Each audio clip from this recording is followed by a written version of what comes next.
Okay, before we go through self-introductions of your panelists and staff around the room, I'm going to hand things over to our outreach and communication staff. We are providing Spanish translation services for this meeting, and so we'll start with that, and then have some general housekeeping covered too. So I'll hand it over to you guys in the back.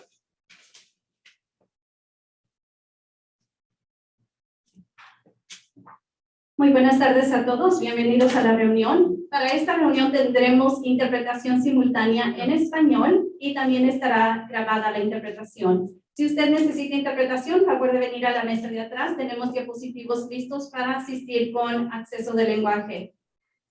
También tendremos interpretación por medio de la plataforma de Zoom. Si usted está acompañándonos de modo remoto, favor de acceder al icono que aparece un mundo abajo de su pantalla. Después de eso seleccionará su lenguaje de preferencia, que sería español. Favor de poner el audio original en silencio para que de esta manera no escuche un eco y podrá participar de forma remota o en persona en su totalidad. Si tiene comentarios o preguntas, por favor de hacerlos en su lenguaje de preferencia y estaremos aquí para asistir. Gracias. Okay, general housekeeping.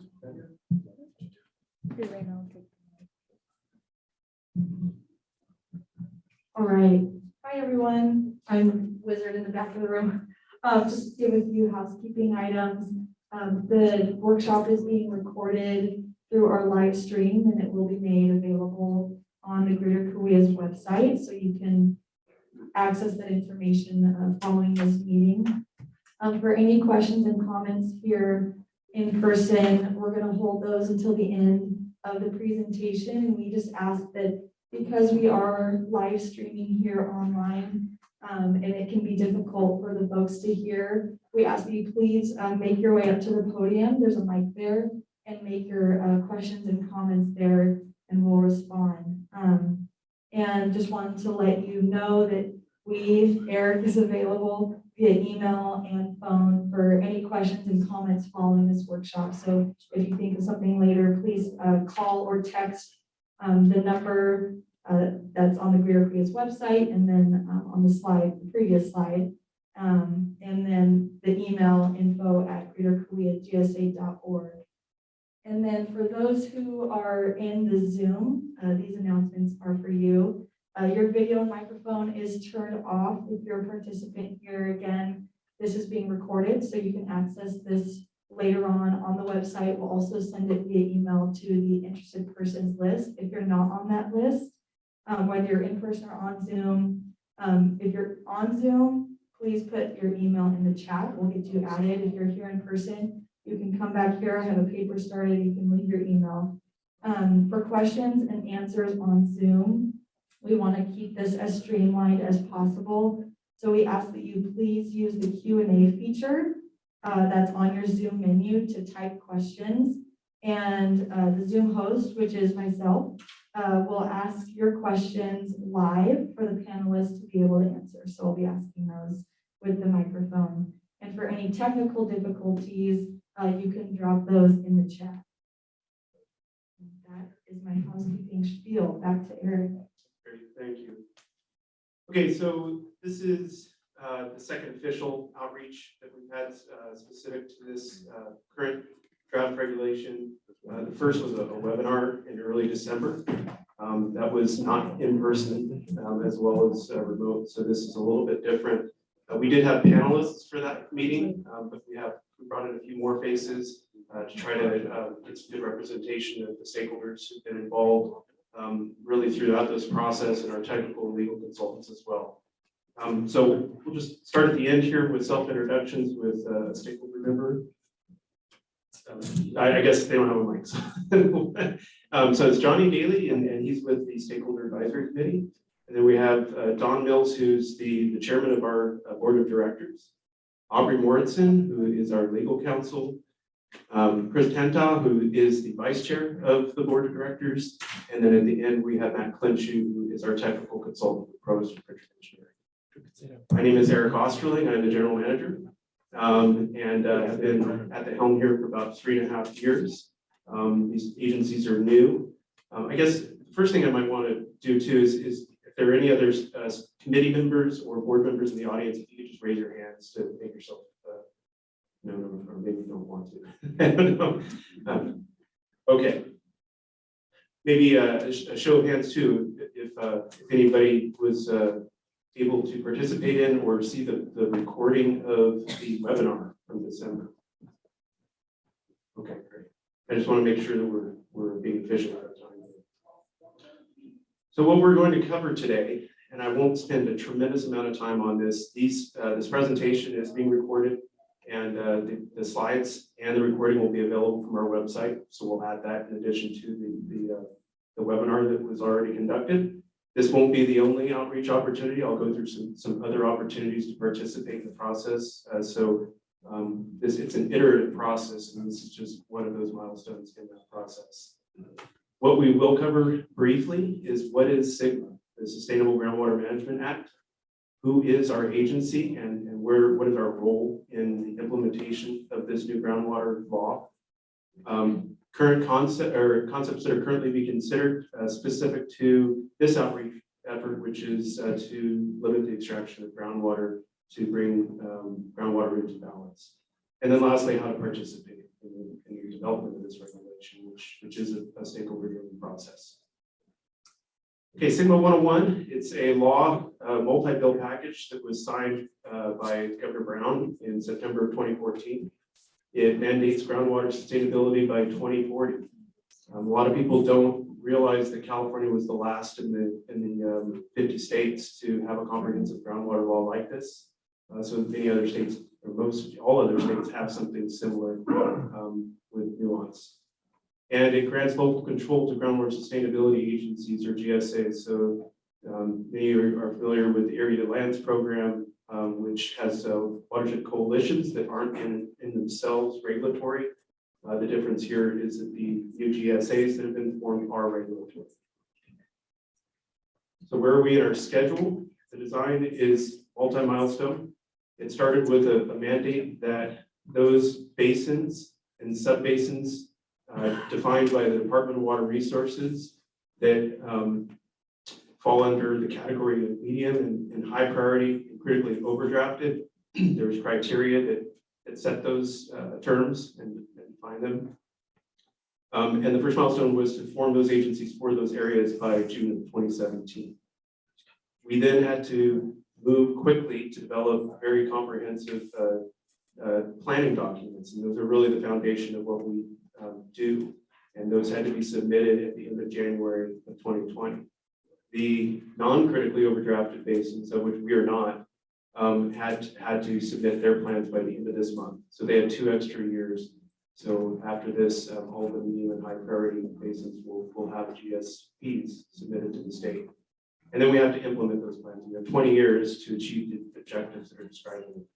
These plans are massive. Our plan alone is over 1,820 pages, including the appendix. That's not uncommon. They're all pretty much over 1,000 pages. Highly technical. They describe the stakeholder process that was involved in the deciding of various elements. And then again, we have to achieve our sustainability objectives by 2040. There are many authorities that are afforded in the legislation to groundwater sustainability agencies. I've mentioned some already, but we can procure surface water, so we're not limited to just curtailing groundwater pumping. And there are ongoing discussions. We do partner with existing appropriators of surface water. The GSAs do not have any control over surface water. We can go out and purchase surface water, but we are still held to any kind of wheeling needs for conveyance to projects that we might develop, but we still have to go out and get that surface water. So we typically do just deal with those who already have the surface water and try to help find them grant funding so that we can bring more supply into the area and focus on supply side solutions in addition to demand side solutions. And then again, this regulate, limit, or suspend groundwater pumping, that's what we're here to talk about today. Well registration, metering, reporting, and monitoring, that is a function of what we're going to be achieving here with the regulation of pumping. And rules and regulations, that's the vehicle. I will talk more about that in a minute, but really this PowerPoint presentation is just a summary What the actual tool is going to be is a rules and regulations document that's in draft form that we will seek to adopt. It won't be exclusive to this regulation. There'll be additional rules over time that iteratively will be put into it. Enforcement actions. So, we have to have a means to make sure that people are held accountable to the rules and regs that we set. And then administrative fees and assessments. So for those of you who are part of our assessed acreage, you would have already on this last county property tax bill, you would have seen us on there from a Proposition 218 election that we held early last year. These costs are great. I mean, it costs a lot to even print an 1,820-page document, let alone try to put all the information into it. And unfortunately, we don't have a whole lot of mechanisms for funding this. It was an unfunded mandate, so we are aggressively going after grant funding. We try to find efficiencies, so there are many overlaps between not just regulatory programs, but other voluntary planning efforts. And so, for example, monitoring. If the irrigated lands and dairy programs are out monitoring, or drinking water programs are monitoring, then we're trying to not reinvent the wheel and duplicate efforts and create double the cost. Plan implementation is expensive. So especially if you're talking about these large capital infrastructure projects, these large recharge projects, they're millions of dollars. We have received some funds for recharge projects already, even in this very brief time that we've been around. Planning dollars as well. Assist in mitigating an estimated 80,000 acre feet of annual overdraft.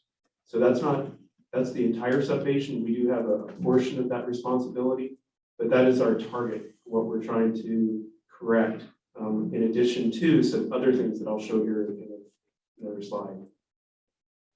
The groundwater sustainability plan, these are really the various important sections and pieces of it. We had to create a basin report that described all of the physical characteristics of the groundwater basin, described the water budget, the ins and the outs, everything from rainfall to subsurface inflow and outflow, monitoring program and projects. So we had to decide what our data and informational gaps were. We had to describe how we're going to correct those issues, those uncertainties, and different programs and projects that are going to help us achieve our objectives. Again, sustainability in 20 years, measurable objectives and thresholds. So how do we measure our performance? We had to set quantifiable and numeric milestones for where we want to go. That's the measurable objective, and where we don't want to go, where we're going to be tripping into what are called undesirable results. And those are the minimum thresholds. We have to show our performance over time through annual reporting to the state of California. Those reports are all public and are submitted to the Department of Water Resources website. And then the state, the Department of Water Resources, has the opportunity every 5 years to review our progress and let us know if some significant course corrections need to be taken. And then if we don't comply with that, then they have the ability to hand us over to the State Water Resources Control Board, who then would, in an interim fashion, manage the basin for us. So sustainability challenges, these are, I said that it's not just balancing the checkbook and the water budget. We also have to avoid these, what some people call the 6 deadly sins. And you'll see that highlighted are 5 of the 6, because 5 of the 6 we feel are or potentially could be issues for us in our region in the state. The only exception is seawater intrusion, where we're definitely buffered by a significant mountain range. But chronic lowering of groundwater levels, reductions in groundwater storage, degraded water quality. So that's an important one I'll hit on quickly. It's our understanding that it's a GSA, we really only have control over the pumps. And so this is not a discharge program. This doesn't have to do with any additional contaminants going into the groundwater. But if pumping activities are creating increased concentrations or mobilization of plumes because of pumping, then that is our responsibility to correct. Land surface subsidence is a big issue. So while water quality is particularly an issue, or more of an issue, we feel to the east side of our GSA, Land subsidence is a significant problem on the west side, over especially in the Corcoran and Delta View areas, where you have heavy clays that are and very complex geology, deep pumping that are creating the land surface to subside. What we have to protect is critical infrastructure, so that is mostly conveyance and transportation in the area. And then surface water depletions with adverse impacts to beneficial uses. So that is you're gaining and you're losing streams. So groundwater is being pumped, and that's creating a stream to dewater. And there's an ecosystem that's supported by the water in that stream. And that's one thing that we have to be aware of and try to correct. Here's a geographic map. If you're wondering, where the GSAs are, there are 3 of them in our subbasin. We, as a subbasin, are 440,000 acres. The greater Kauai represents half those acres, roughly 220,000 acres. To the east, we have East Kauai GSA. And then right donut holes in the middle of us there is the Mid Kauai GSA. And that is the cities of Visalia, Tulare, and Tulare Irrigation District. Here's another map of our GSA. Someone's taking a picture, so I'll wait. These slides will be available. Okay, so again, our agency, we were formed in 2016, so well in advance of the deadline that was required by the state. We were formed under a joint powers agreement of public agencies and a special agreement with one non-public entity. It is a 6-member joint powers agency with 9 members on the board. Here are the entities that are a part of it, and I'll show you another slide here that shows you specific people that are representing these entities. And it is driven or advised by several committees. The standing committees that we have are the Stakeholder Committee, which is a real cross-section of all of the interests that are impacted by this regulation. Rural Communities Committee, which are representatives elected from public water systems, and they represent the drinking water interest. And Technical Advisory Committee, those are appointed members by the membership, and they are your hydrogeologists, your engineers, and all the technical experts that help us with some of these very, very complicated technical and scientific issues. And then we have at the basin level more of a policy management committee. It's called the Management Team Committee. And there are a couple of members from each of the GSAs that are appointed to that committee to make sure that we're moving along in a coordinated fashion in the basin. Here are the individuals that are appointed by each of the member agencies. And this will again be available, so I'm going to move a little bit quicker than you might want through some of the slides so we can get to the good stuff later. These are just, this is a partial list, it's a non-exhaustive list. We have a lot of other interests, entities, groups that are involved in our process. This is just a quick list of, especially some of the ditch companies and others. There had been real concern that water interests, surface water interests weren't all at the table, but anybody who's wanted to be at the table and a part of this process, we definitely encouraged that. The majority of our meetings are very much almost a forum setting, so it's not keeping the public out. There's generally a lot of Q&A going on throughout the meeting. It's not just limited to the public comment period. How you can get involved. So our website is our probably best communication tool that's out there. It's also the most up-to-date. And that website is Greater Kauai, and that's actually a typo here, GKGSA.org. Apologies for that. I will fix that before we post the slides. These committees I described, they meet quarterly. Typically, the stakeholder and the technical advisory committees and the rural communities committee, they meet towards the end of the month, right before our board meets. And the board usually meets the second Monday of the month, although I will caution that at times, including this month, we did move our board meeting back 1 month or 1 week.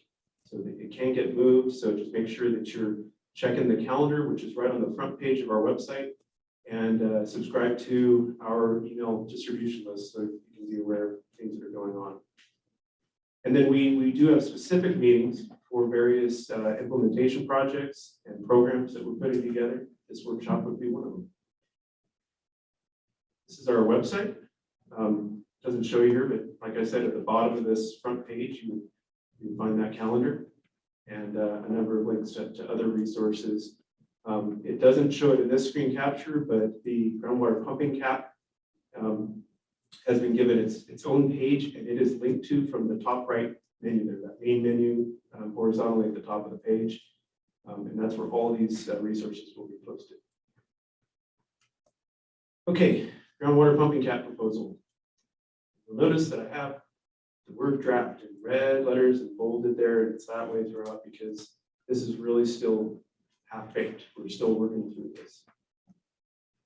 And this is the disclaimer, letting you know that. Just encourage people to get their comments in. We expect some here, but if you don't get your voice heard today, or don't want to even bring it up in front of this large group, and you want to talk to us separately, we encourage that. Okay, here is just a general sketch of the plan, the schedule, if you will. So we will continue this outreach. We are doing a lot of direct outreach. We're going out to individual interest groups and entities and picking their brains on what they think is going to benefit or harm them in this process, getting their ideas, because we don't think of everything. And so that's been a real important part of at least coming up with a rough sketch of what we were going to be proposing here today. We have lots of these public meetings that I mentioned. This is always brought up in those meetings. In this January meeting that is going to be towards the middle or end of January, we will be issuing a 90-day public comment period. So that'll be the official public comment period. We are still in the unofficial comment period right now. When that concludes, the board of directors will adopt the first version 1.0, I'll call it, of our rules and regulations with complete understanding that we'll have to modify it over time, over the full 20-year implementation period. Between now and that April adoption, there will be additional workshops like this or webinars to let you know when we're making tweaks to this proposal. So trying to avoid any kind of a gotcha situation where if we're making any substantive changes to the proposal, you're aware of it.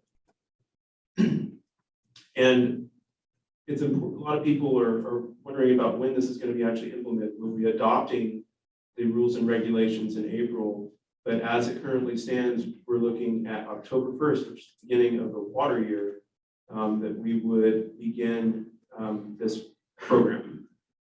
Meanwhile, we are collecting a lot of data and information, including the evapotranspiration data, all of our other monitoring data, so that we can, in this current water year, create kind of dummy reports for landowners so they can kind of get a head start and some insight into what they might expect once this actually becomes implemented fully.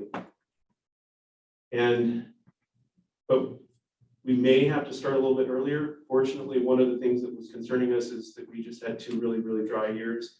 We're not out of the woods yet, but we are at 70% for April 1, and it's only just turned to January. So we're in much better shape than we were, but we were watching our minimum thresholds and our measurable objectives, and we're getting really worried we might have to accelerate the schedule and maybe even implement it as soon as April.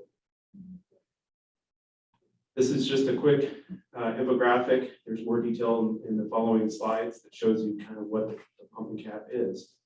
And it's multi-component.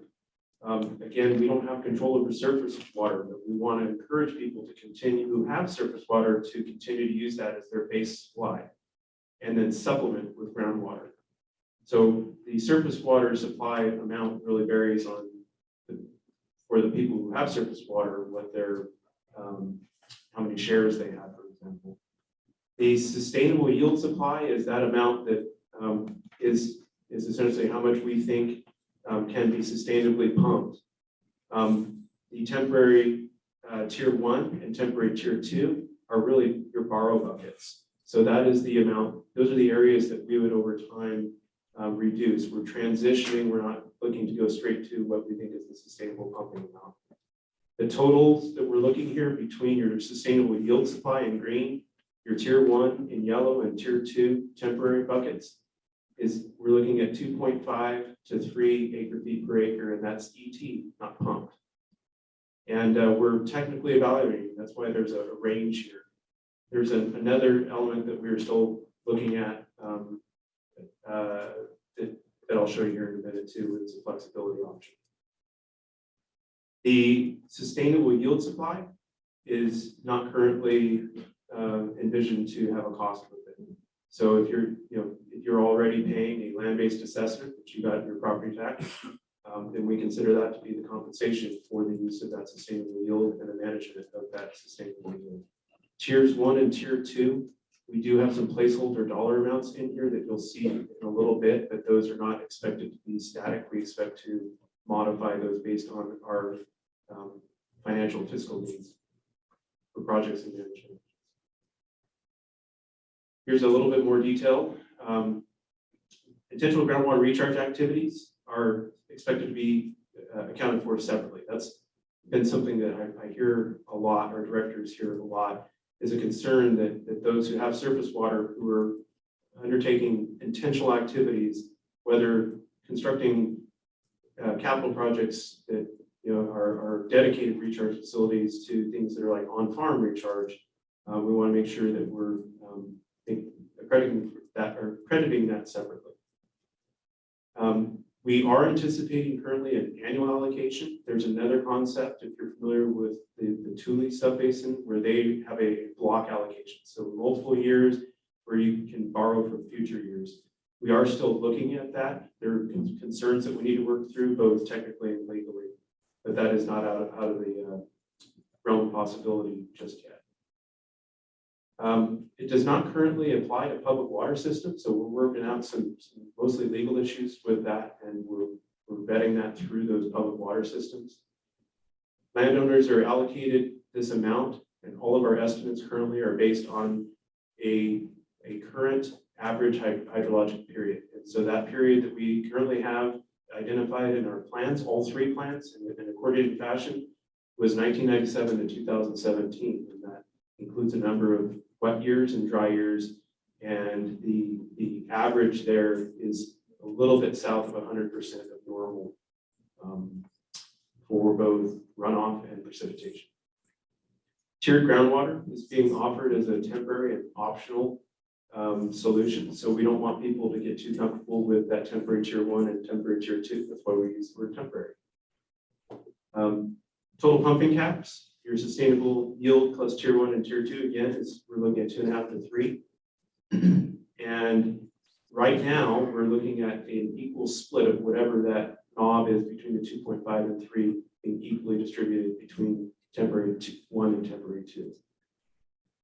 All assessed acreage under this regulation are treated equally. So it doesn't matter if you have surface water, groundwater only, if you farm rice, if you graze, if you have a packing facility. It doesn't matter, everybody's treated the same.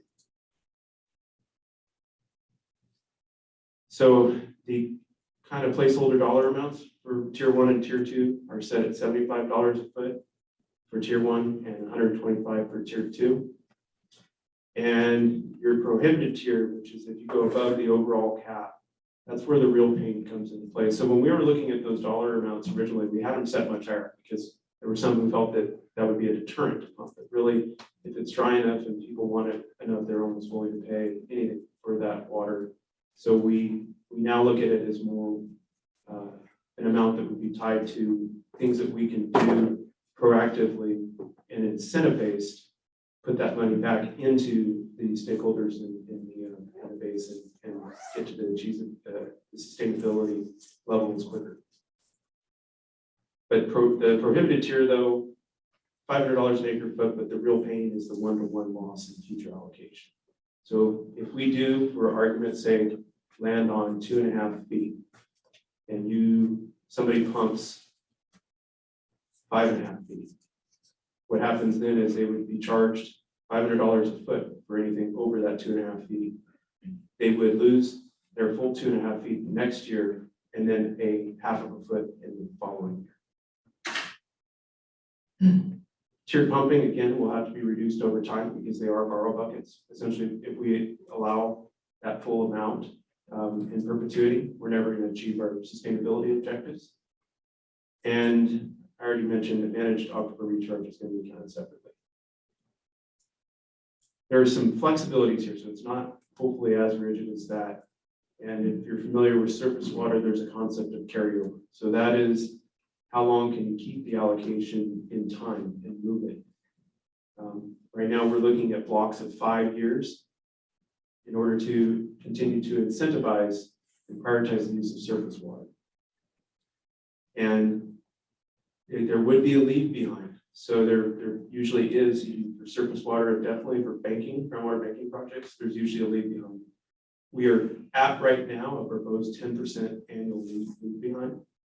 In the draft rules and regulations, there are some example tables in there that should prove pretty useful for you to better understand how that might work. Maximum of 5 years rolling, so it's not just a set 5 years, it would be on a rolling level. And for tier 1 and tier 2, we're looking at 10 to 20%, so a little bit more of a aggressive leave behind for those two to discourage long-term dipping into those borrow buckets. And previously undeveloped lands currently are not anticipated to have any access to the temporary tiered water. Transferability is the other flexibility. So that is the movement of water in space over land. And we've really gone back and forth quite a bit on this, trying to figure out what is a reasonable target. What gives flexibility, but not so much flexibility that we're going to shoot ourselves in the foot, because if you're borrowing and transferring an allocation from one piece of property really far away, and you're taking all that in one area and applying it to property someplace else, and then you're hammering the aquifer in there, say in an area that has a subsidence issue, we're not going to be achieving our sustainability objectives. So we really are going to have to monitor this. This is, whatever number it is going to be a little bit more flexible, call it parameters. And so there will be a mechanism for which we can review and make exceptions to whatever this distance might end up being. So any of these flexibilities though, even though we are going to be monitoring initially on ET, we will be requiring that people start putting meters in, because eventually we will be at one point likely switching over to pumped allocation too. And so we are trying to be as flexible and accommodating in that too. A lot of people already have meters, lots of different brands, lots of different models. Some are equipped with telemetry, some are not. In the end, we would like to see some flexibility where the telemetry is more universal and allow lots of different latitude on the technology and the actual meter. And after 5 years, we do feel that, again, there'll be a loss of transferability of tier 2 completely. Okay, measuring, pumping, and credits. So again, ET is our real target. But another reason that that's not too ideal is that it's not necessarily equal to pumping. Actually, you have to be 100% efficient if it is a 1-to-1. And there are some people that are closer right there. But for example, walnuts, that's flood irrigated. That's not a 1-to-1. And at times, even though the return flow of that irrigated water will eventually make it back down into the aquifer, sometimes, depending on what that path of least resistance is, it can take a long time and won't show up in our monitoring in a quick enough order. Our ET is not perfect in other reasons. We have problems with well fields where they're pumping centrally from one location and moving it off site at a sizable distance. Dairy operations are another challenge. And so Johnny and some other dairy experts have been helping us try to come up with an alternative to ET for dairy operations. Industrial netted orchards, the reflection using the satellite ET doesn't work so good. And this is not an exhaustive list. There are other challenges, challenging examples out there too.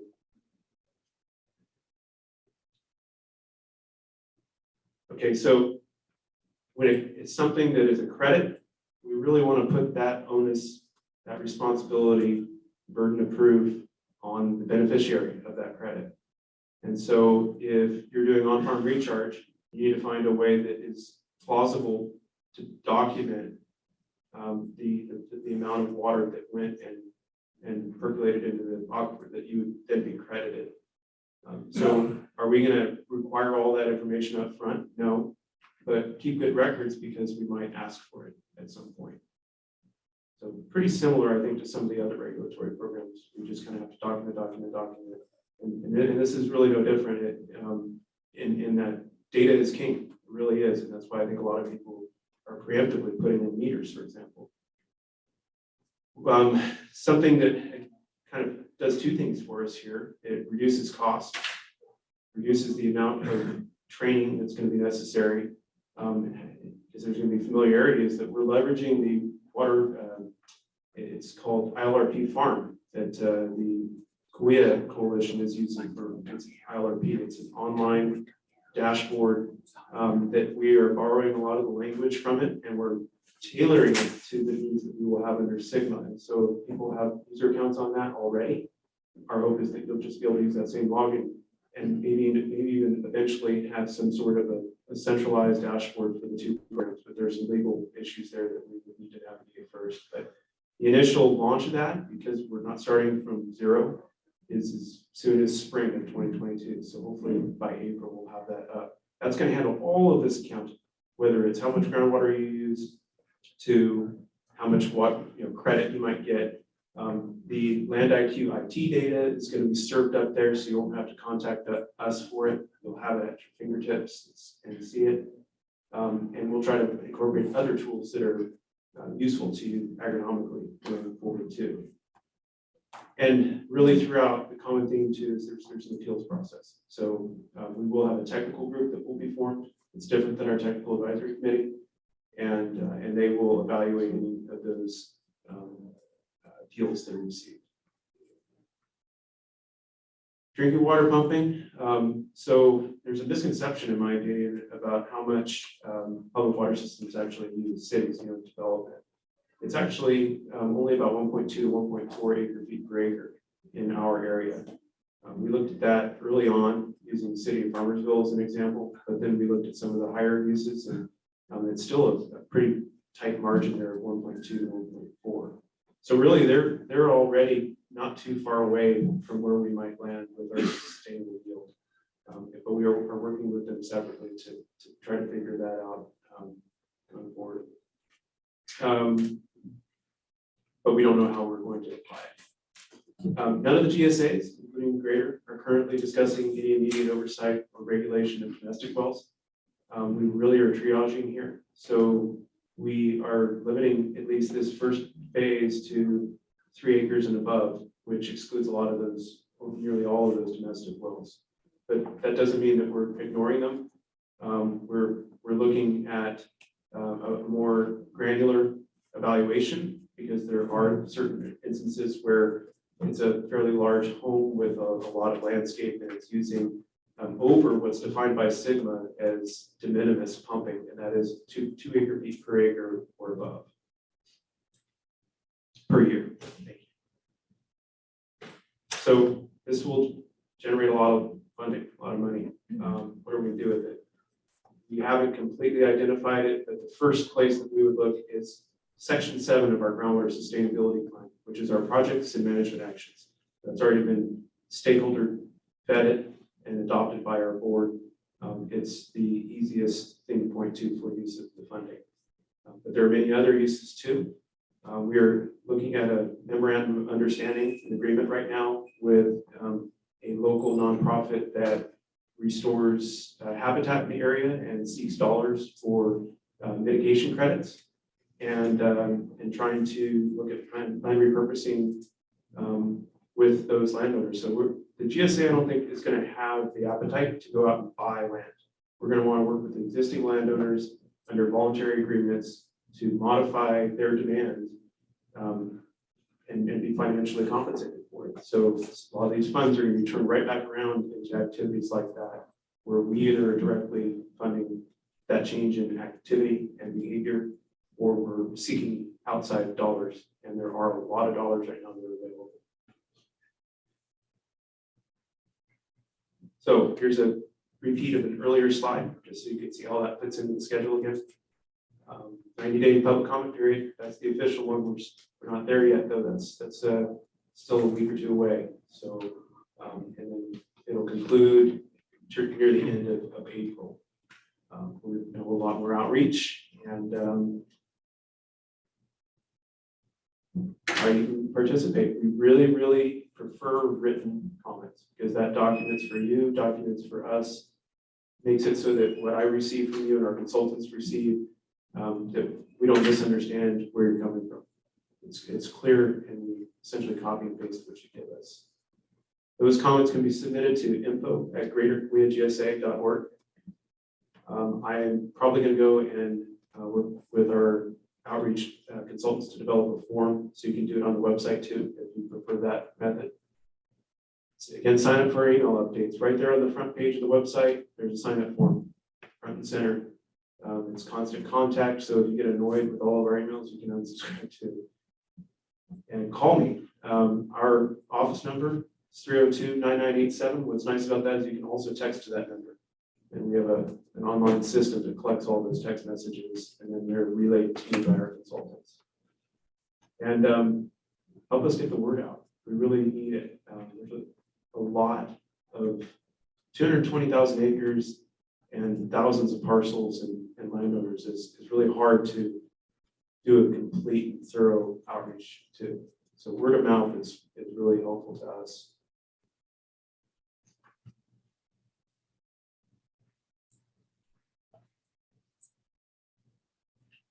Okay, yeah, Don asked me to expand a little bit on Land IQ. So Land IQ, they use satellite imagery. They're becoming more and more common in this area to estimate evapotranspiration. And they don't just do it. There's another product out there, some of you might have heard of. It's called OpenET, and that's a free version of what we get from Land IQ. The difference is that OpenET only uses the satellite imagery and current DWR CIMA stations, which are really sparse. Actually, the only one that really meets the qualitative standard for us is in Porterville, which isn't even in our subbasin. And so it's less accurate. Land IQ goes and installs their own stations throughout your area of interest, and then they send an army of staff out to verify cropping and irrigation efficiency and all those other things to help them calibrate their product.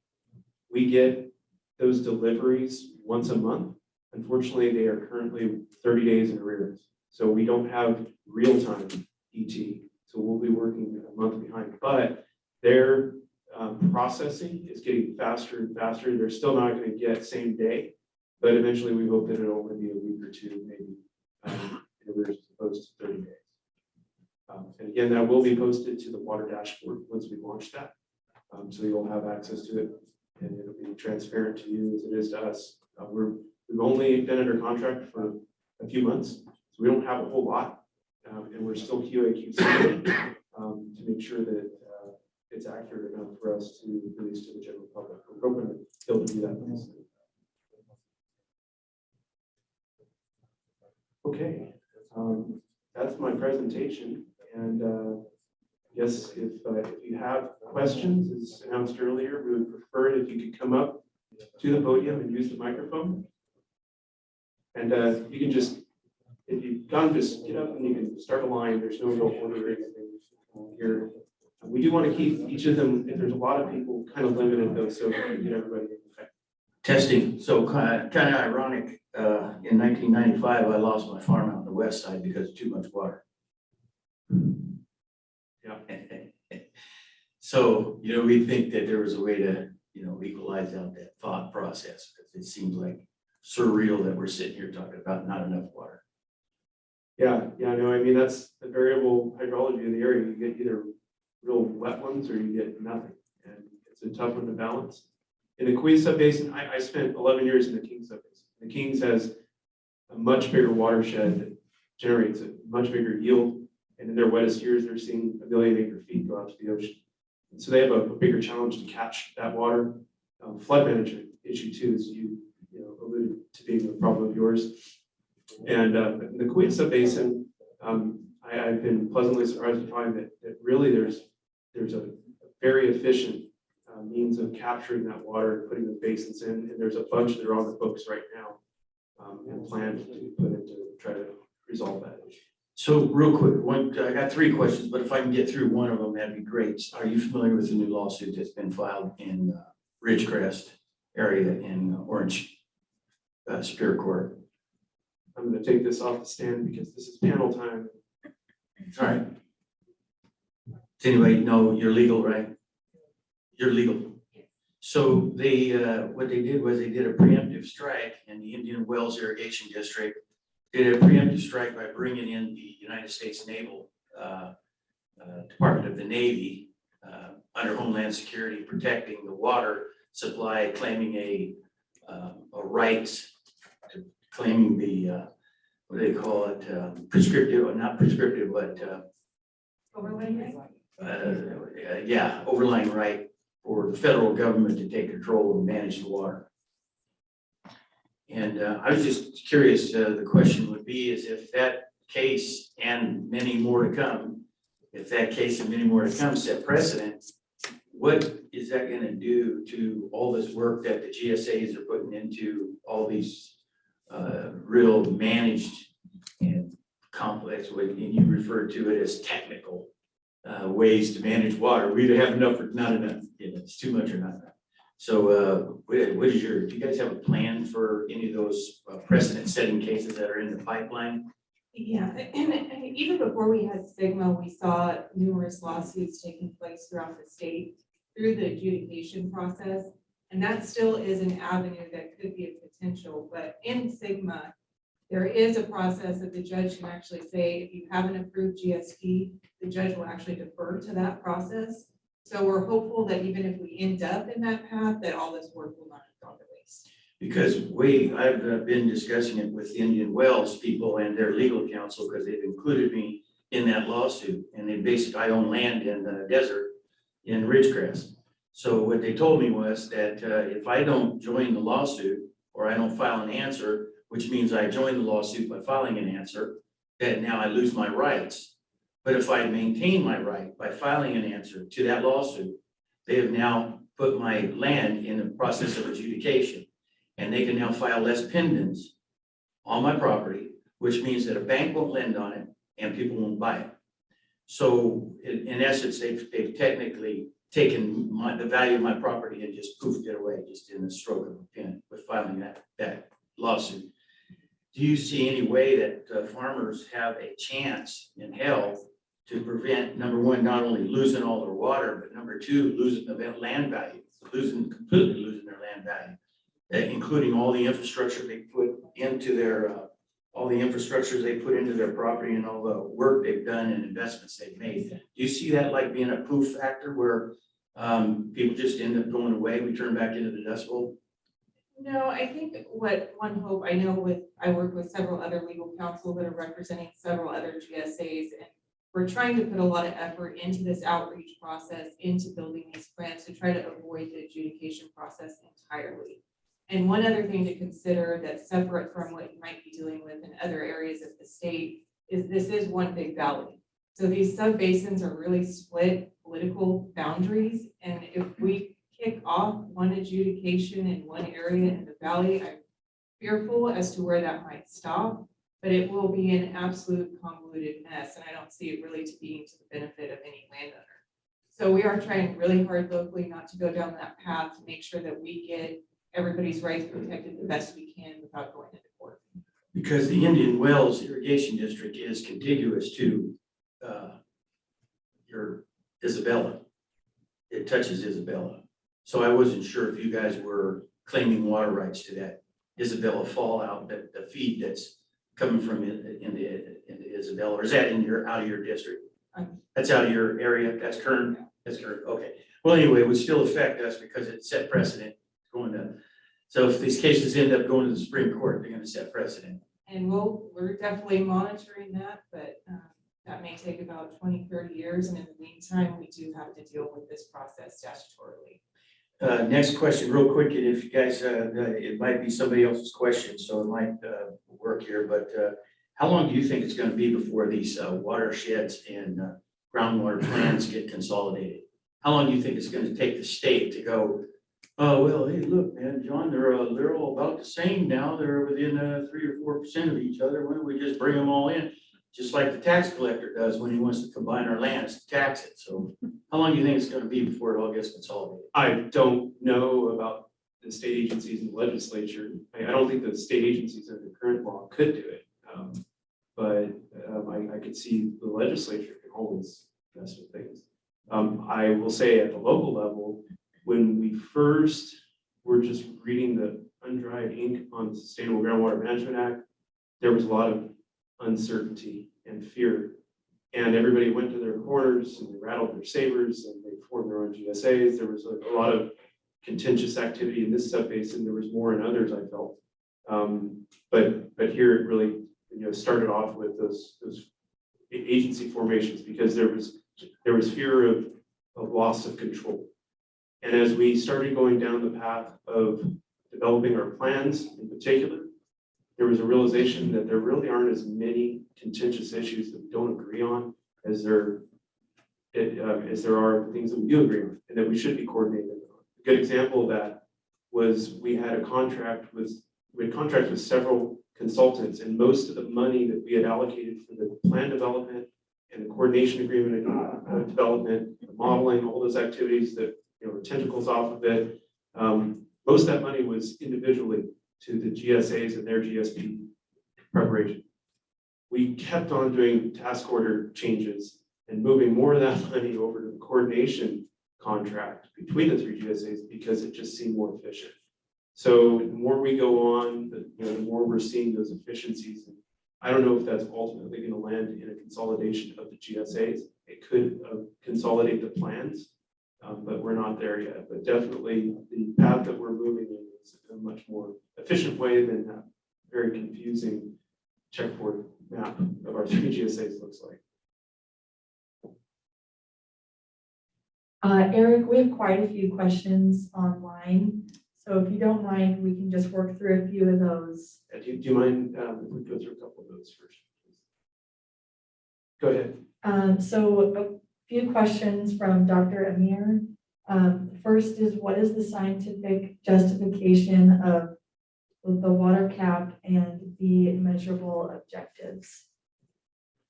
The water cap that's why it's still a range. It's a number that we feel is in the ballpark, but as I said in the presentation, we are still evaluating it technically. So our technical consultant, Professor Pritchard, represented here at the end, they're looking at that.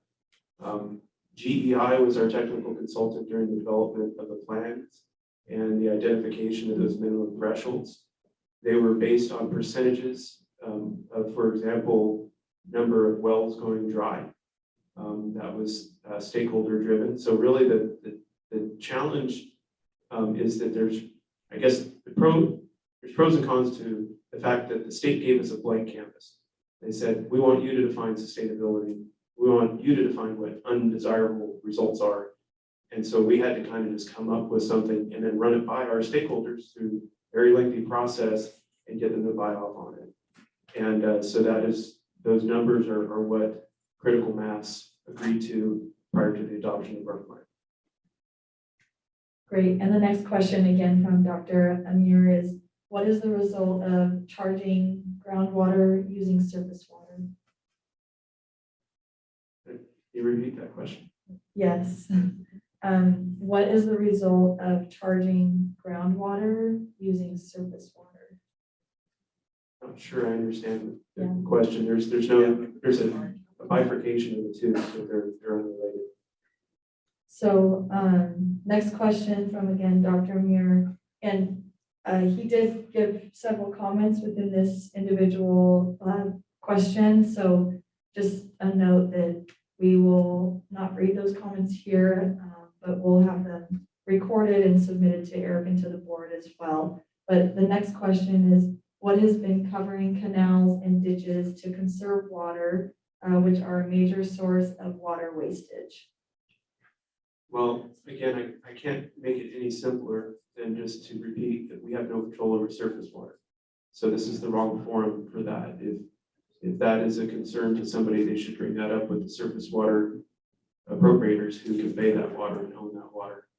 But generally, the evaporation in this area, the conveyance moves at pretty quick speeds. And so the evaporation has been seen to be fairly minimal. And on the flip side of that, the fact that those are unlined conveyance systems, they're probably benefiting in recharge more than they are losing in evaporation. Great. The next question is, what justification are you using for taking a percentage of carryover groundwater? So the lead behind, I assume, is what his question is referring to. Again, it is a placeholder percentage that is meant to be, the intent was to have a deterrent for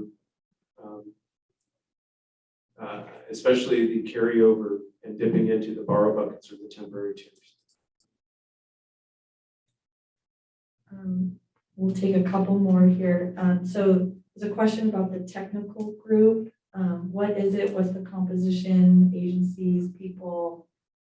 Yeah, that's yet to be determined, and it's a fairly new concept. So I called this proposal still somewhat half-baked when I started off, and I maintain that we put that in there. We were going to actually have all of those requests go directly to the board, and we saw that as inefficient, and that perhaps the board itself maybe didn't have all of the technical background in order to make fair determinations. And so we wanted to run that through some form of a technical group that's different than the technical advisory committee, but maybe isn't entirely technical in its composition, but that composition is yet to be determined.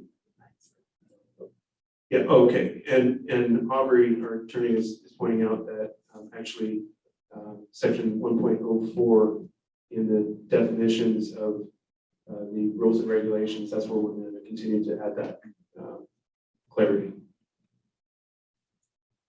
Great. So another question from Dr. Amir: if surface water is not available to a property, then what will happen? He made the comment that no crop can grow with 10 inches of water. It is not sustainable. Yeah, we're not going to be in the business of trying to tell people what they can and can't do with their land. We want to keep, and I think the board feels the same, this as simple as possible and keep it to water. If you have enough water through your groundwater allocation and any surface water supply that you have it at your disposal and you can grow rice, then you should grow rice if you can make a profit off of it. But there's been a lot of specific commodities that have drawn criticism over the years because of their water use, and that's really not anything that the GSA should be concerned about. We are trying to incentivize this changing land use, so it's not just a position of making those lands that don't have a surface water supply, otherwise referred to by the state as white lands or groundwater only lands. We want to try to prop them up with financial incentives if and where we can. Great. So question from Andrew: is it possible to request historic ET land IQ data from 2020 and 2021 growing seasons to help plan for future years based on current cropping practices? Yeah, like I reported earlier, we would only have very little of the ET data right now, and we're still quality checking that. But we want to make sure that that's available to the public here within the first half of this calendar year. So it's not ready yet, but it will be. And hopefully it's as real time as we have access. Yes. So we will be, anything that we receive from, for example, Land IQ, we want to put that up and serve it from our water dashboard. We already have gone back here. So the downside of that is that until we were under contract with Land IQ, we didn't have that army of their staff going out and verifying. We didn't have them installing ground-based equipment that helped calibrate it. It's still very valuable information, but it won't be to the quality that we will have from them moving forward. But we do have that. We purchased a year in arrears. And so we have the entire, not just, we basically have the entire last water year. Great, and we still have some questions, but I want to go ahead and let those who are here in person ask a few before we go back into the online. Thank you for your patience, appreciate it. I'm Rick Pedro, Joe Pedro and Son Derek. And what I understood first was you guys weren't gonna have us put in meters. You were gonna measure it with satellite, our water usage. But my question was on the dairy land, how do you know if it's recycled wastewater or if it's fresh water? Satellite can't tell, you know, so. Yeah, I recently had a meeting with some individuals at Four Creeks Engineering. One of them is a dairy expert, David Groot. And I know that Jeff Van Hubel in his dairy rich area, or Jeff Van Hubel and Johnny Gailey, Jeff Van Hubel is with milk producers. So we're trying to come up with sort of an estimate, like a table that we can use in lieu of using ET, because it is a very complicated system. A lot of it's a closed system. I've taken tours, and so I'm no expert, but I do get the gist of why it's a challenge to try to figure that out. And, you know, another question I had was, for quite a few years now, we've had to report to water quality. And so we have all of our pumps listed and our irrigator marks down what day and how long he runs each pump and stuff. We have all those records. And I have my hydraulic test from Southern California Edison to go by to know what my pumps are putting out in 24 hours, how many acre feet. Yeah, you're using irrigation efficiency, or the pump efficiency, excuse me, and your power bill to estimate instead of a meter. Is that what you're saying? Especially power bill. Yeah, it shows up pretty big. So, you know, I just hadn't heard any answers about dairy stuff yet, so. Yeah, well, yeah, we're not, you know, in a vacuum trying to figure that out on our own. We're trying to involve the people who represent the industry. I know it's gonna come up on us quick though. Yeah, I know. So the task that I've given to them, and this is really fairly new, is that what the dairy industry ultimately wants, I think, into the future is different than what we need to do temporarily because it's coming up so quickly. So I asked them to give me a phased proposal for how we could estimate dairy operation in lieu of ET. So I have not seen that yet, but we hope we'll get that soon. Cause I imagine you're gonna be going to the size of the dairies and you'll know, you'll use 100 gallons per cow per day. Yeah. So you'll be factoring in all those to, you know, and then you figure that my wastewater, that's all part of that too, you know. I don't know. That's right. Well, and then just like there's dairies that have some surface water too, and some that don't, and it gets to be. We when I met with them at Four Creeks, we went through about 4 or 5 different scenarios. They were all unique, and so just to understand the complexity of what we're trying to answer. Okay. But they're doing. First I heard it was gonna be all done with satellite. So that was my main question. Right. How are you gonna know which water it is, you know?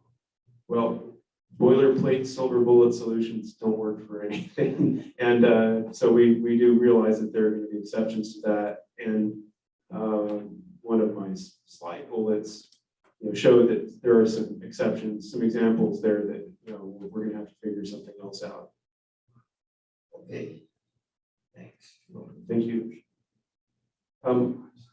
Yeah, come on up. Let's take at least another couple here in person before we go back to chat. Hey, Dr. Melly, Farm, yes, Melly Farms.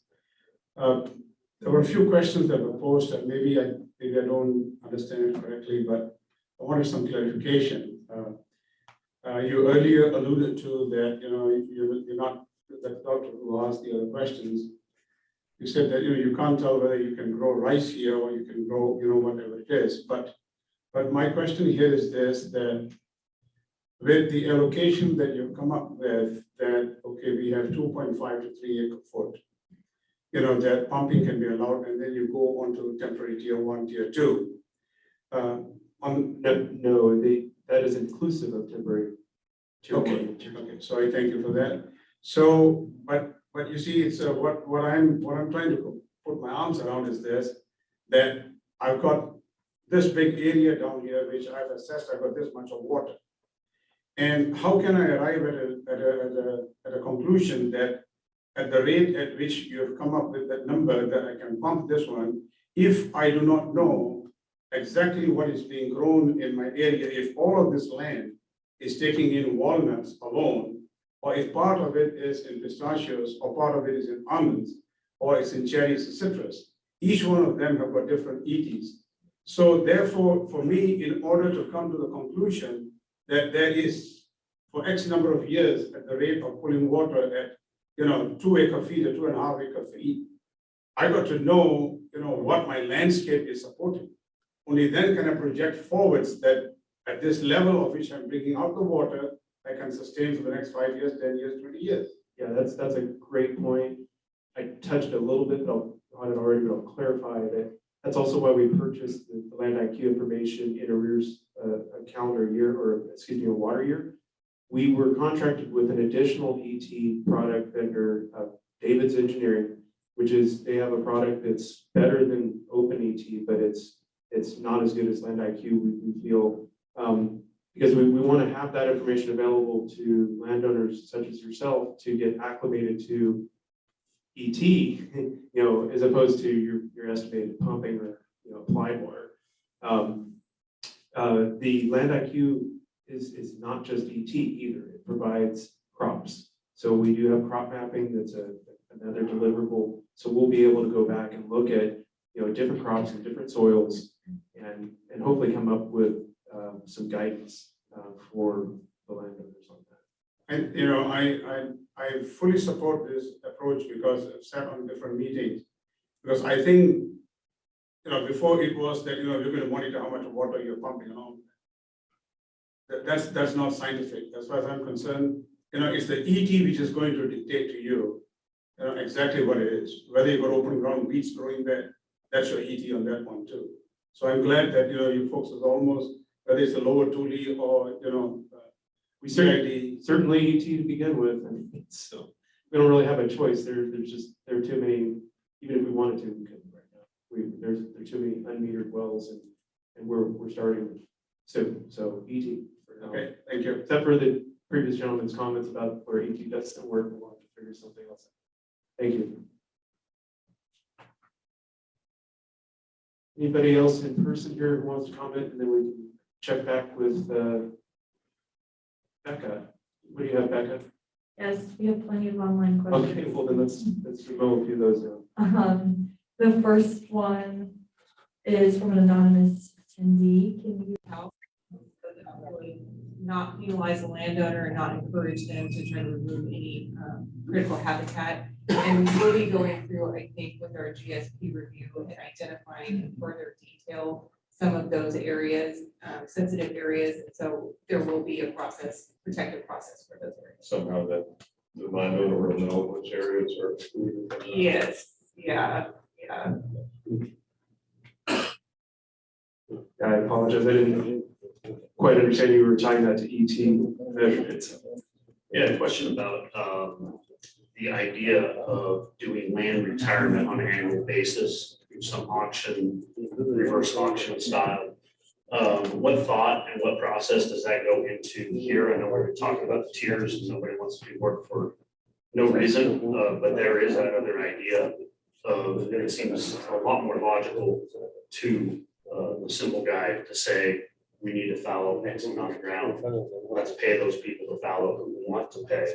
And then the rest of us get to farm 100% without waste, instead of everybody trying to farm 75%, 50%. Yeah, that has definitely come up, not only in other presentations I've given to particularly groundwater only areas like what Johnny manages. Johnny's been bringing that up to us. We've talked about it in meetings.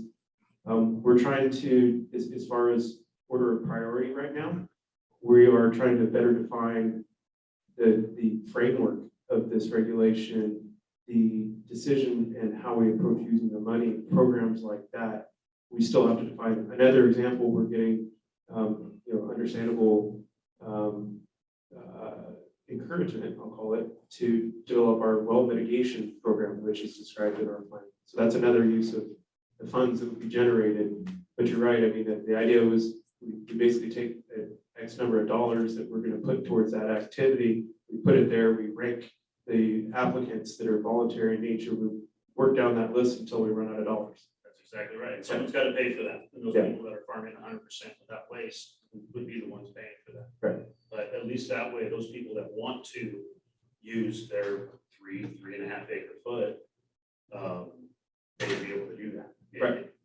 Yeah, and again, it's another good example of how we are turning around. We're not just collecting the money, we're putting it hopefully right back into the area. Right. One more comment, if I can, if I just encourage the board and committees to make sure wherever this money goes, and we just talked about one option that would be, but any projects that are being funded or being going after grants that the term greater Kauai is used, that needs to be used for native yield. So people within irrigation districts and whiteland, non-irrigation district guys gets that spread evenly.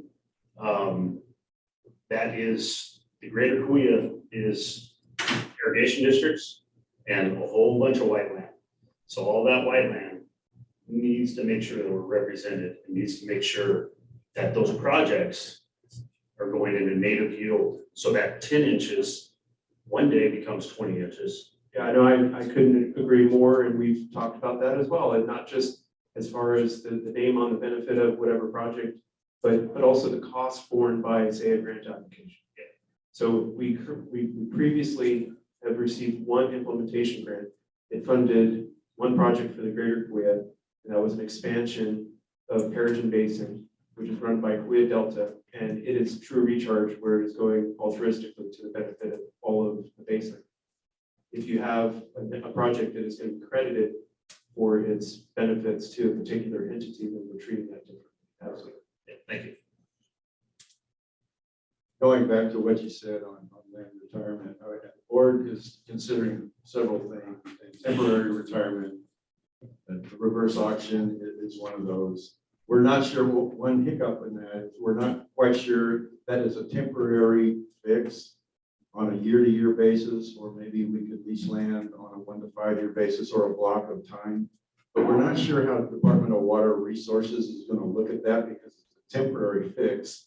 If you purchase it and take it out of production permanently, then they might look at that differently. And we don't have an answer for that yet. We've got to get to sustainability by 2040. Will they look at temporary programs like leasing land and taking it out of production the same way they would look at you purchased it and permanently take it out of production? And I think we're going to have some clarity here real soon because our plan reviews are due by the end of this month. Or it's going to be within the next week or two. We're going to see those, and we've already described things in a generic way for changing the land use, temporary and permanent. So I think they'll let us know what they're willing to set up. Are you back up? Okay, let's take some. Back online. So first question, can you please clarify on what counts as recharge for purposes of obtaining groundwater credits? And so, yeah, there's definitely going to be some gray area there. I think some of the common concepts, one of the newer ones is on-farm recharge. It's over irrigating potentially. Maybe you're putting up temporary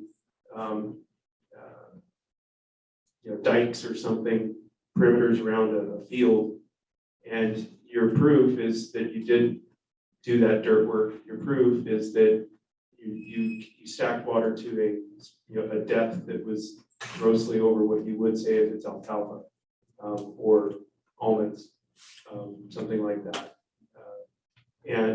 But other intentional recharge, if you have a dedicated facility like a basin, that's more slam dunk. I think, and you're really just doing more of the measurement of the inflow to that facility. But there is unintentional recharge that occurs. It's, you're just have runoff, for example, and you're not proactively taking any effort to actually impound that into the aquifer. It's really abandoned. Is that, am I tripping up here at all? Okay. There's definitely some legal considerations in that too, so I just want to make sure I'm not running astray. All right, the next question is from Carlos. He asked, will the pumping cap start this year for sure? And if not, will the ET of this year affect the 5-year block? Yeah, the current proposal is absolutely this current year and starting with the beginning of the water year, which is October 1st of 2022. If not, becoming more and more unlikely a little bit sooner if conditions are drastically headed the wrong direction because of maybe just either we don't get any more snow, and so the runoff it doesn't end up being what we thought it was going to be, or there are particular landowners that are hitting it hard with their wells.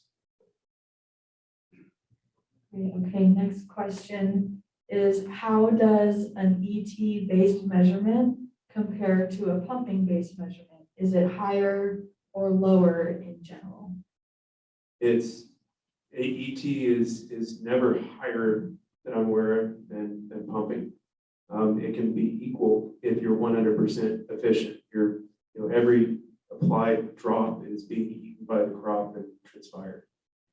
But when you have, I gave the example earlier of flood irrigated walnuts, that's going to be a pretty significant difference.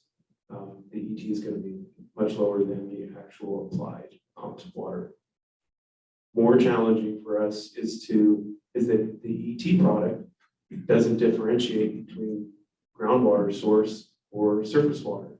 So we're working with the surface water purveyors to try to do a better job of a more discrete measurement of the delivery of surface water so that we can bifurcate the two. Great. Next question from Daniel. Is it true if penalties are imposed and not paid, those penalties become charges on your property tax bill? If true, who gave the GSA the authority to do this? It's not the property tax bill, but actually the authority side of it. I'm going to hand it over to Aubrey. So the current proposal that any unpaid penalty would not go on your property tax bill, but the Greater Kauai GSA has previously passed a land-based assessment, and that is on your property tax bill. But these penalty rates we're talking about would not. And I think there was a question there on who gave the GSA's authority to impose penalties. That would be SGMA. There is authority in SGMA to charge penalties for over pumping. And we did put it in the GSP as a project to develop a fee disincentive program. And furthermore, the rules and regulations in various places have authorities spelled out where the source of the authority comes from. Okay, great. Another question from Daniel. He'd like to know if the GSA is counting the water not used by the 90,000 acre rough fire, approximately 300,000 acre feet that will flow into the watershed.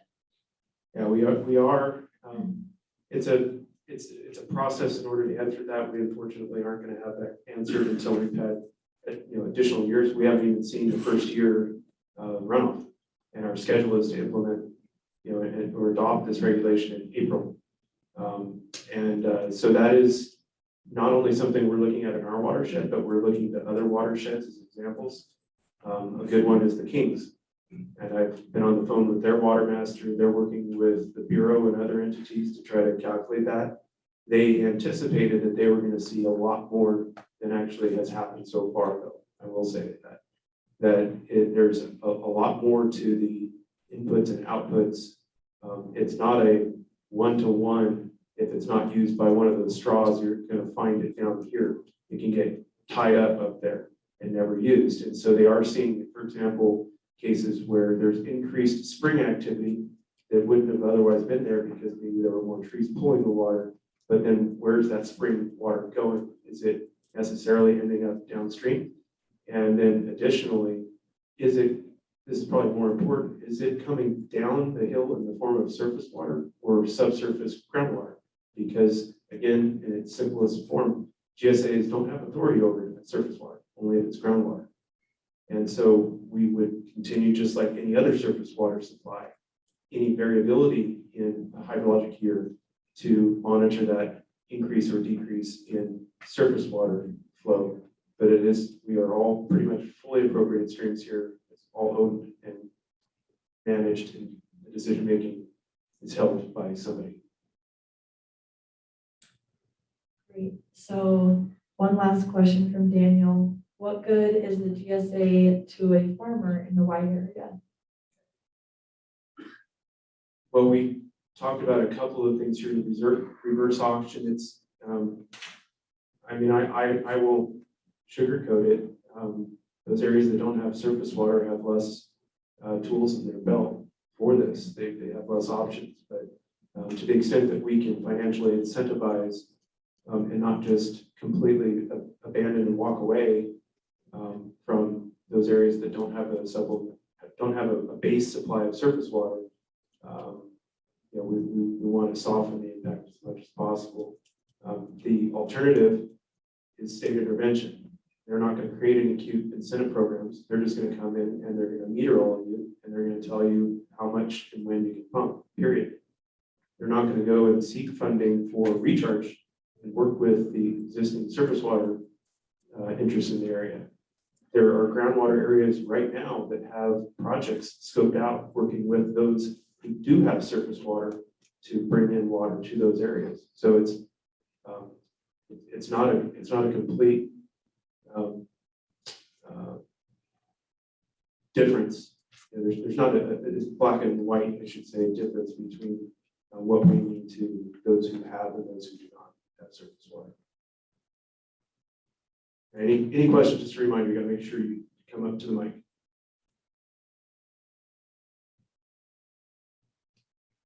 Just came up from what you alluded to just now, that the heavens open up and we get, lots of rain, and the districts have to release water. Now we got flood waters, in other words, throwing up our dikes, building up the borders and flooding the field. Now, obviously, if you're getting surface water, your district is giving you that water, you know how many acre feet has already been applied, because that's being monitored. You receive that amount of X amount of water in there. But this water is being ground charged right now at this point. And how would the calculation figure in there? Because you've got the wines in dormancy, except for citrus, which is not dormant, you've got pistachios, the almonds, the walnuts. All of these are in dormancy. There's no leaves, you're not transpiring at all. How does the calculation figure into at that point? Do they take the ET into account in there because you're not losing anything, or is it just we supplied you 100 acre feet of water and you'll use a certain yardstick for that? And can you explain that? I think it's fortunate that usually when you have the floodwaters available to over irrigate those properties, that they're dormant and they're not using that water, so the ET values are going to be pretty low. There's some overlap, I'll admit, where maybe a later run, you're starting, say, on vines starting to leaf out and your ETs are going up. There's quite a bit of research that's been done on that and continues to be done.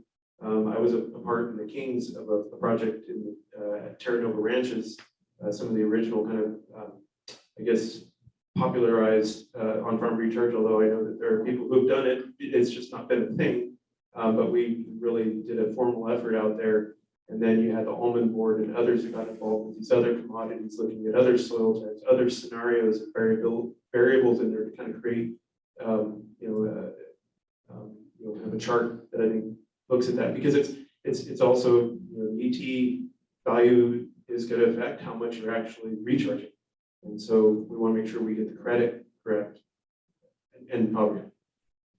I was just gonna add, if it's an intentional recharge effort, we would be looking to the surface water entity that supplied that water for them to report the accounting to us in the dashboard.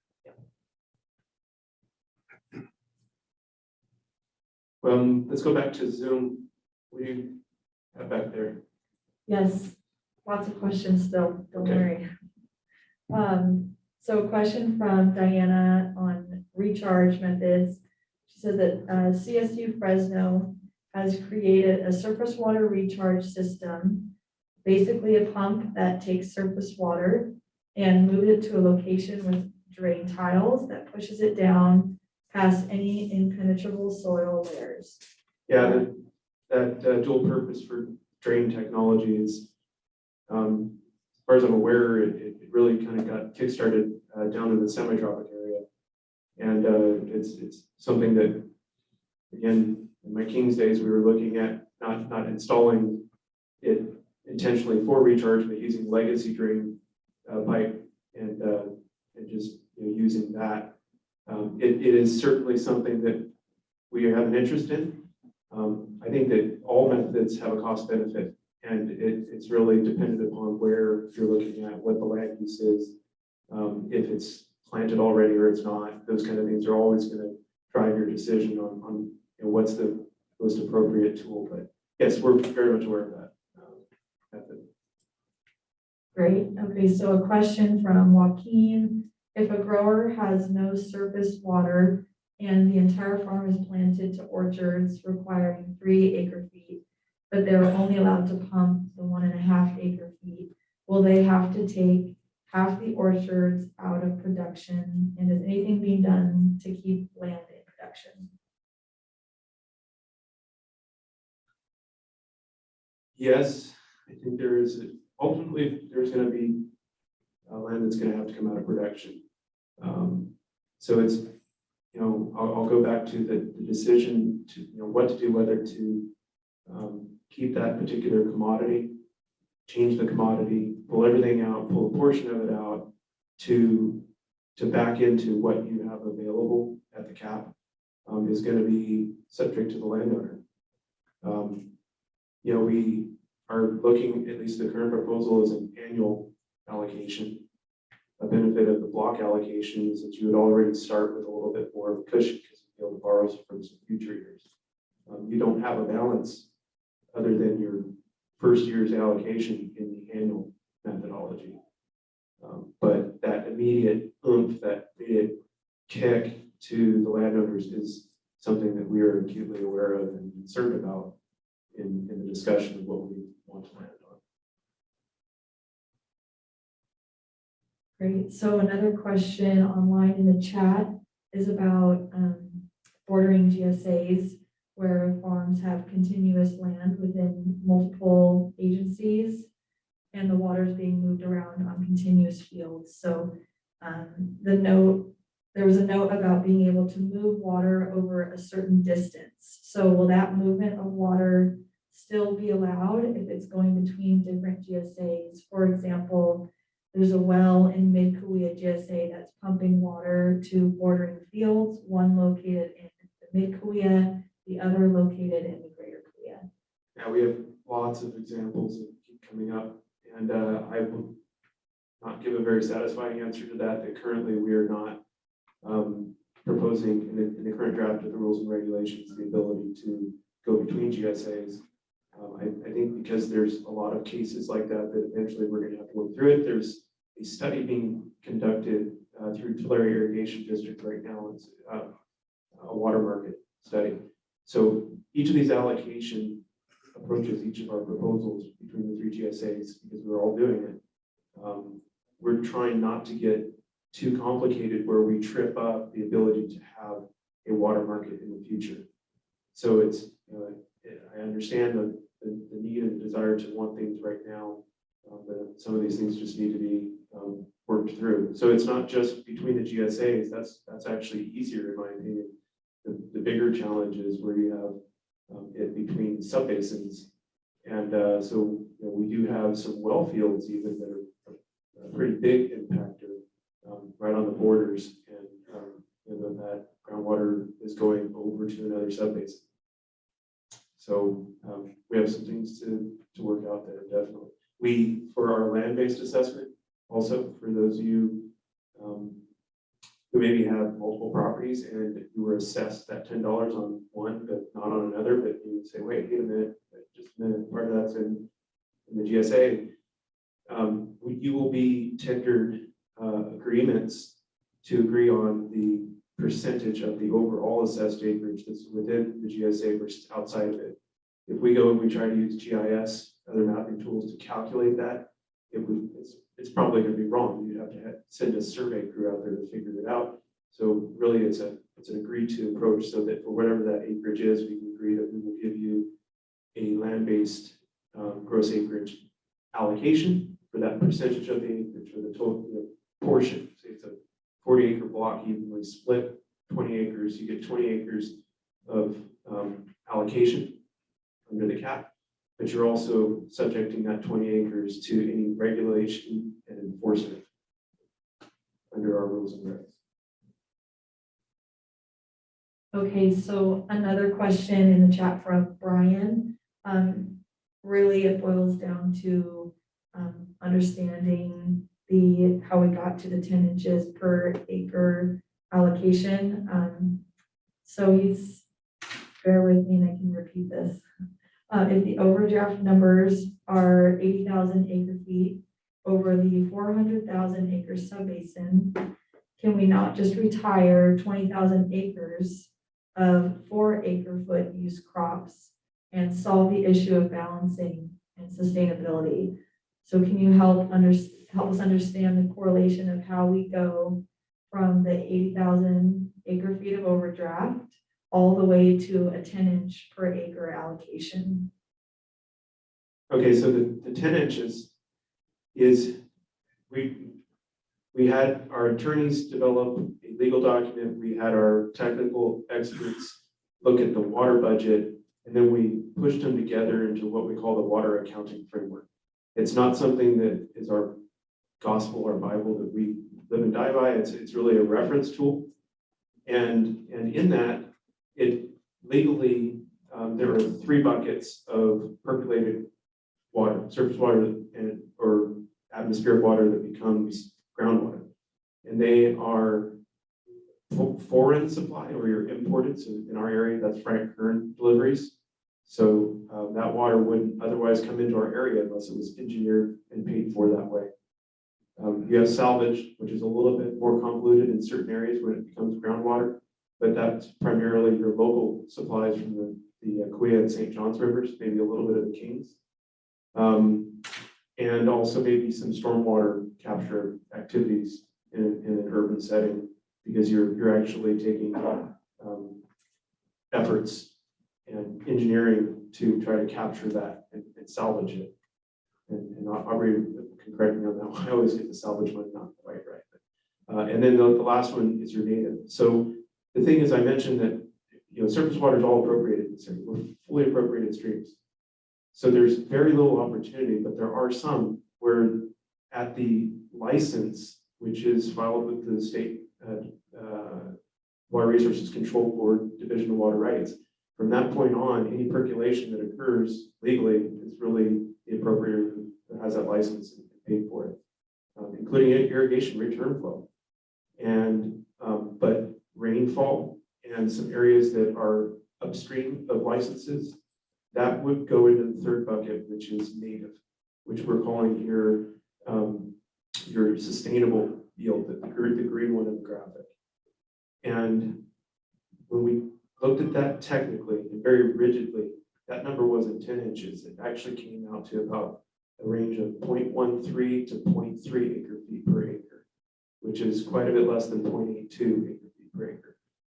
The additional in excess was really negotiated through some of the seepage happening in conveyance infrastructure that arguably in some areas and not so well argued in other areas, should go into the native bucket, but a 0.13 to 3.3 number, I mean, that's just kind of a non-starter for anybody. That's the only water they're going to be able to get. And so it was really even started as a negotiated number. So when there's pushback on that 0.10, that's what I immediately point to.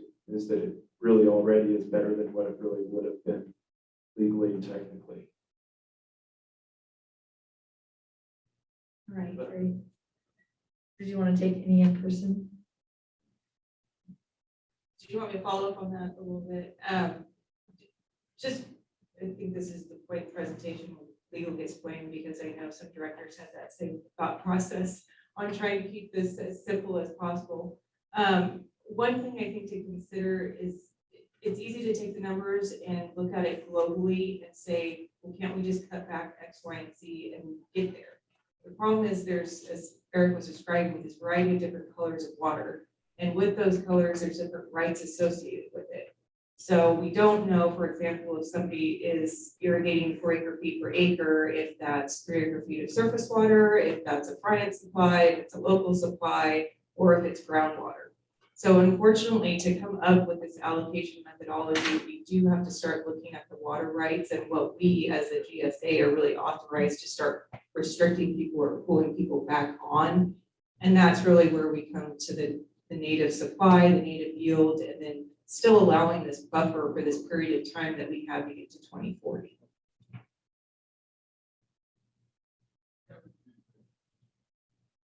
And we got a whole pile, I think, online. We have, 4 more actually in the queue, and they've been waiting for a bit of time. So, Dr. Muir wanted to clarify, if surface water is not available to a property, then what will happen?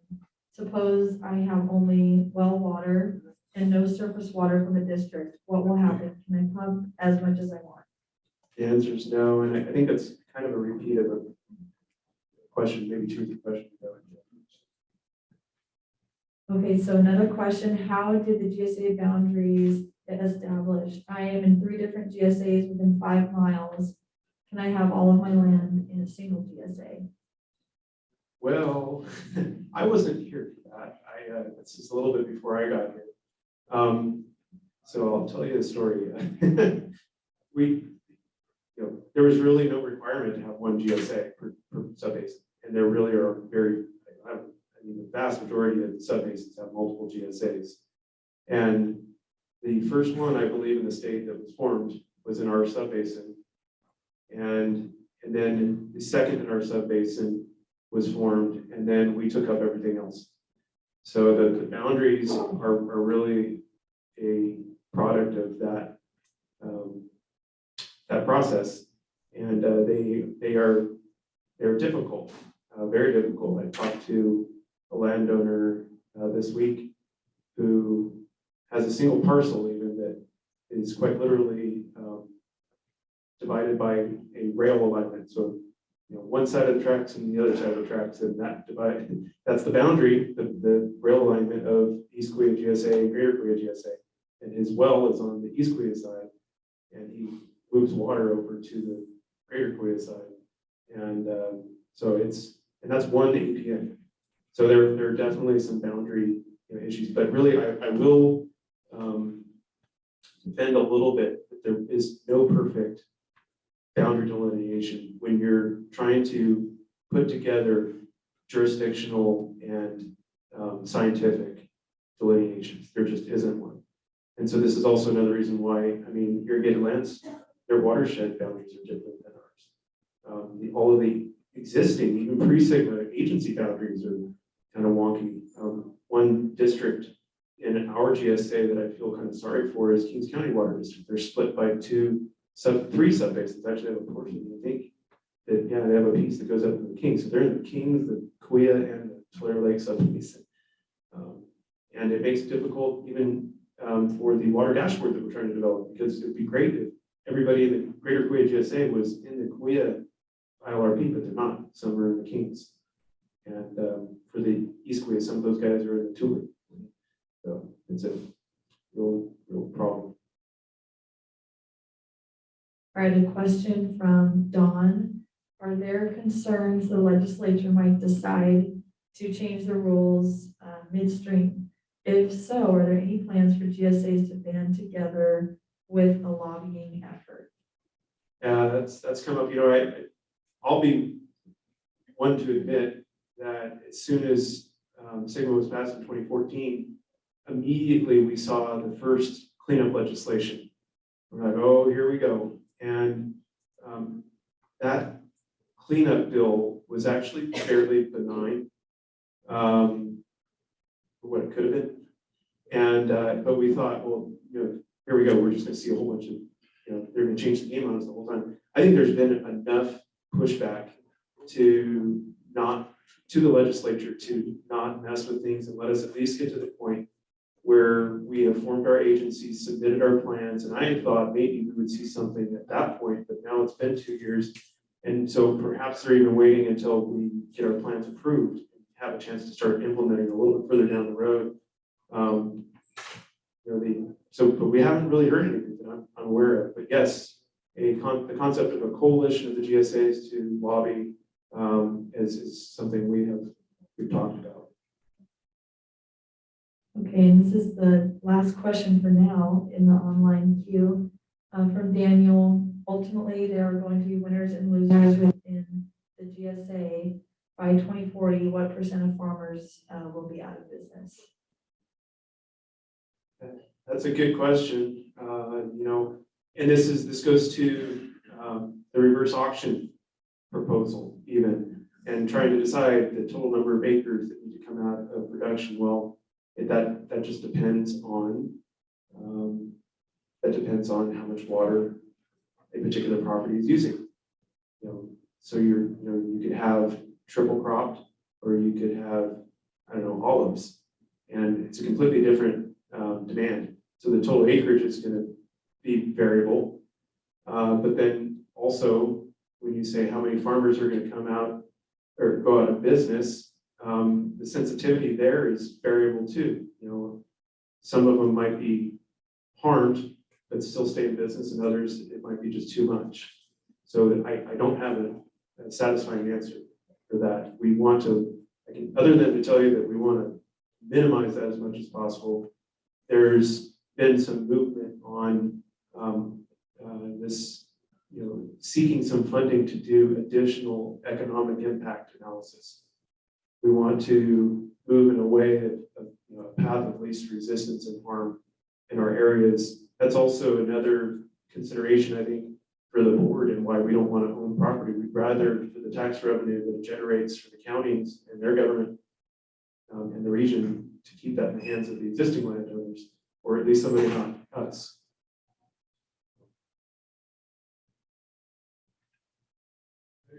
You need to come up to Mike. I'm sorry, because they can't hear you online. I was at the East Korea GSA meeting. This reverse auction kind of thing came up. I think, at the last meeting, there was no public comment with the DWR, didn't ask for anything. But this is a reality. I used the same expression before, is that the ostrich stuck its head in the ground and think the predator is not there. But the predator has now come. So I think so it's a reality of life that there are those who are going to suffer. And so therefore, this reverse auction kind of thing is something that the GSAs, because they are the only authorities. If they don't have the manpower to do it, then collectively it should be entertained that for those people who cannot viably farm, that they don't go into the poverty cycle, and at least there should be an alternative to give up that land to make it profitable for them not to farm but still stay and maintain their livelihood. I think that's something which we just can't kick the ball down the road. That's my strong feeling about it. And I think that's definitely got majority support right now with those who are putting this proposal together and will ultimately adopt the rules and regs. So, thank you. Dr. Moley stole my thunder. The question a few back about your white land, somebody was asking, you get 80 acres of ground and you have no surface water.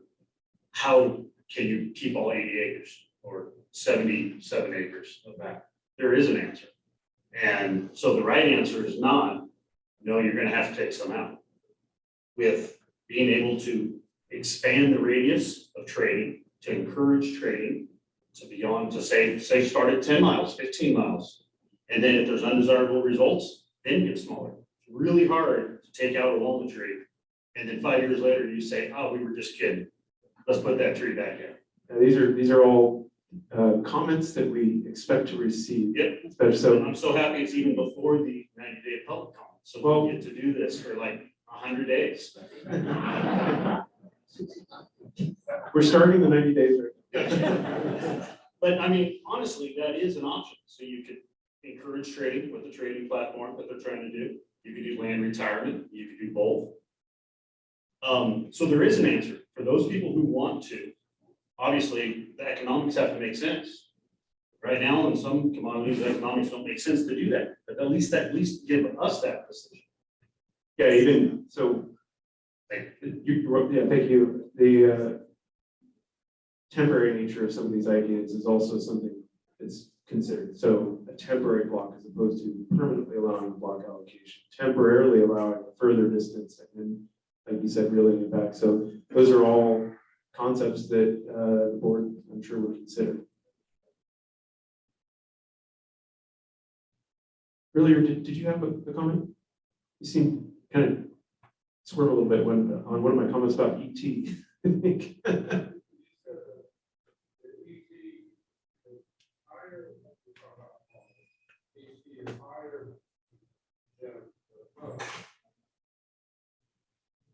No, the opposite. Opposite. Oh, good. I got a question for you related to ET and parcel sizes or assessed acres on there. If the ETs are going by farm sizes and how many acres that they farm, and if the assessed acres has wastelands in there, and or they're looking at investments into solar or have solar, or these different type of things, dairies and all those kind of things, how are you going to allocate based off of ET when assessed acres don't match? We're not allocating based on ET, we're estimating consumption. And so the allocation is gross acreage. So you're going to be allocated even based on your roads and your outbuildings and everything else. And then you'll be able to, on your farmed acreage, take that total amount and squeeze it into your farm. So both the native and the tiered buckets are on assessed acres.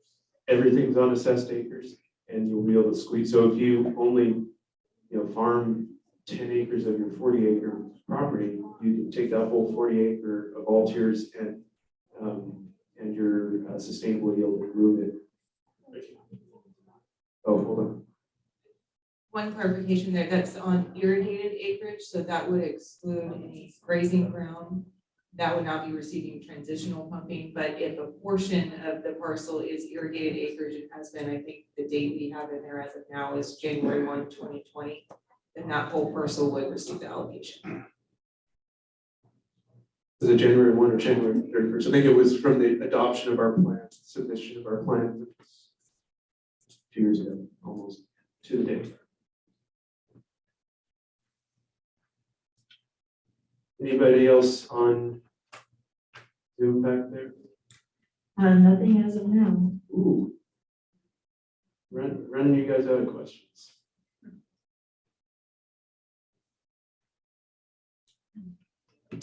Well, you're probably saving your best questions for after, right?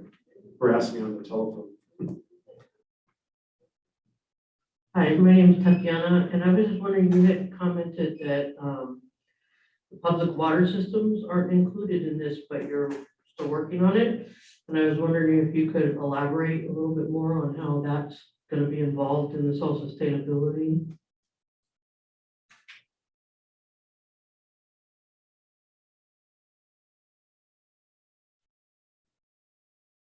Yeah, so I think Eric had mentioned this earlier, that we're really just trying to tackle the most critical issue first, and that's really all of the ag land. And we do have in the current draft a placeholder for the communities, so they would be a separate management area and have their own rules, and that would go kind of in line with what we talked about with issues with the dairy, that it's going to have to be monitored differently than irrigated acreage, for example. So we do have that plan to roll out. It's just in development at this point, and we're just trying to tackle this process now because we know that there's a lot of stakeholders and outreach needed. And the communities, as Eric pointed out, we know where they're at, and maybe if we need to deal with them, we have some projects in mind, but we're just not there yet. So that's not a great answer. There's placeholder and we're working on it. And when we get it further developed, there will absolutely be outreach just as we're doing today. Yeah, we've thrown different possibilities their way just to throw it at the wall and see if it even sticks at all. And we just haven't landed on something that's equitable. So that, to this point, with the exception of Cal Water, none of the communities have had any financial skin in the game in any of this, even the larger communities. And there had always been a desire and agreement with those communities that eventually they would, and we see this as being the vehicle. But you know how you handle that, because there are other legal things too. There's prescriptive rights and other ways you can handle it that aren't perfect for growth. And so it seems like there's always a red flag for some of these ideas that we've had. But yeah, I think we have to have at least an idea of what we're going to do, and more than just a placeholder once we adopt the rules and regs in April. And throughout during our public meeting process, we'll be transparent in that discussion.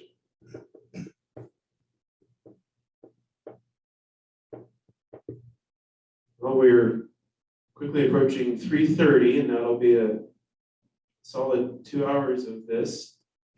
And we can even stop a little bit early if everybody's done and don't have any more burning questions. Good.